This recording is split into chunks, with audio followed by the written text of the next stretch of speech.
dental appointment dahil meron tayong feeling na kailangan gawin for today.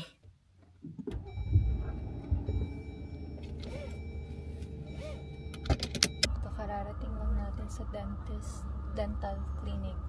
Buti 10 minutes early ako.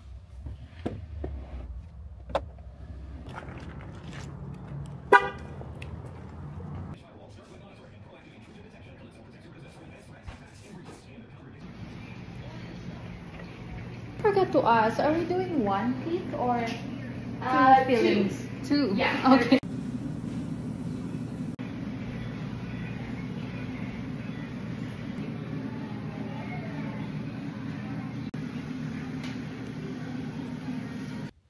So yan, kakatapos ko lang magapa yung aking gums, kaya mukha akong distorted.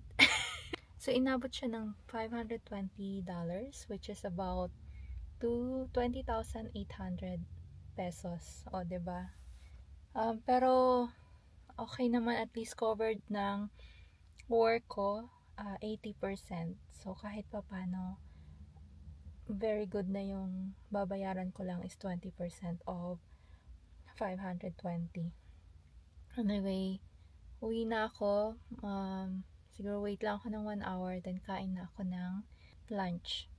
Hopefully magustuhan nyo tong mga ganitong serye, no? Yung Canadian stay or Canadian life namin dito.